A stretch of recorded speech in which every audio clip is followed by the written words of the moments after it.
Is it not that hard in the streaming business? Joining us now to discuss, Cynthia Littleton is Variety's co-editor-in-chief. Sean McNulty is a contributor at The Ankler. And Alex Sherman is CNBC.com's media reporter. Alex, I want to start with you and urge everyone to read your piece, which goes over a lot of the responses Disney might have to the case that Nelson Peltz is laying out. What would the main contentions be?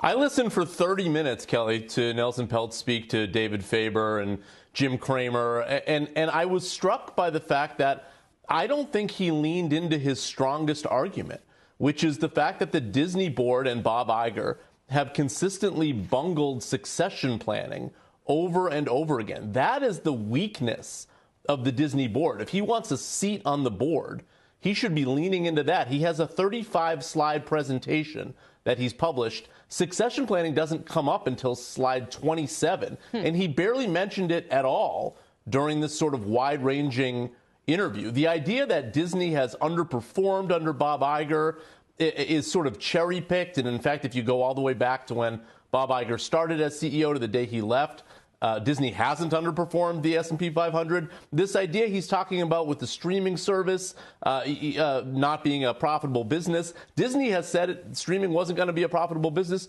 for years. You have to allow the business to play out. They have already set a target date of 2024 when they feel that business will break even. And then the idea is it will become a better business later on. Sean, is succession the Achilles heel for Disney? In other words, is Iger himself the problem? Is he the villain or the hero of this story? Well, Bob's certainly the hero, but it's just not job one. He's got 2 years and he's got a lot of problems. You know, Dan Loeb was in last summer talking about ESPN. That's still out there.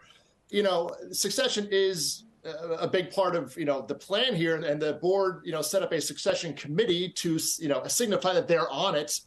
You know, this is something that the problem that existed before won't come back again. But you know, yeah, everybody knows this. I don't know that it's job one right now. And the losses, you know, they're $1.5 billion in the last quarter. Q4 is probably going to be in the same range. That's what has to turn around here. You know, the price hike just went into effect. So it's going to be another 5 or 6 months before that streaming narrative starts to turn. So, you know, succession is out there and it's important. But, you know, he has a whole year ahead to kind of do what he's going to do with the business. And then maybe year two is succession. But, you know, I don't think it's the job one right now. Well, Cynthia, let's focus on this idea that the streaming business needs to be profitable and that it shouldn't be that hard. You have this great piece saying this is Hollywood's next reckoning, that studios need to get real about the runaway spending on streaming. Do you think that Peltz has a case here?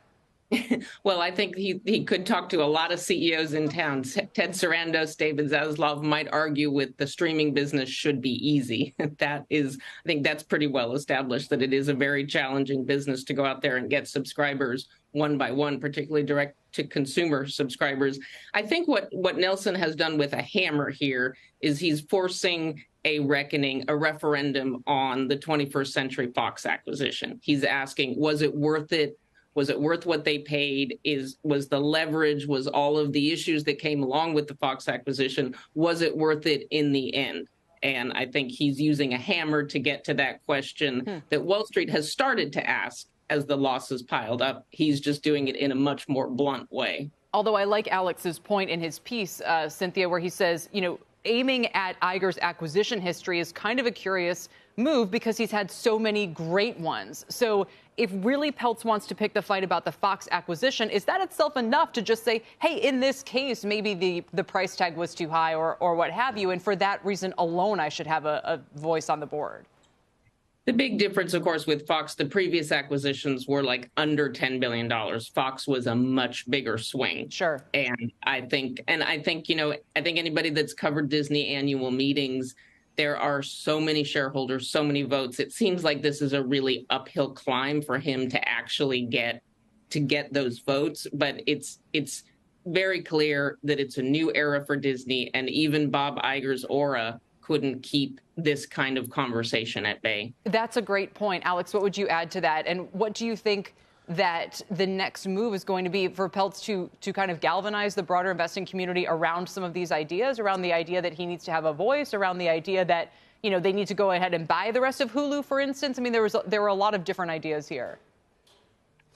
So I think the Bob Iger defense for the Fox acquisition is that if Disney had not done that acquisition, our parent company, Comcast, would have. If you remember, Comcast overbid Disney for the assets for Fox.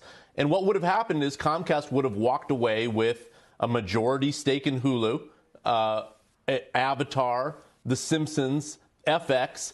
That acquisition would have demonstrably strengthened the position of NBC Universal in the streaming wars, in the entertainment wars. Sure. So yeah, maybe Disney overpaid. In fact, they did overpay for Fox. But you have to think about the competitive dynamics that go into that deal. That basically, I think Bob Iger would say, look, that deal allowed Disney to stay on top of the competition, and it goes beyond the simple numbers at a given moment in time based on valuations. Look, that deal didn't look so bad 18 months ago. Now it looks really bad.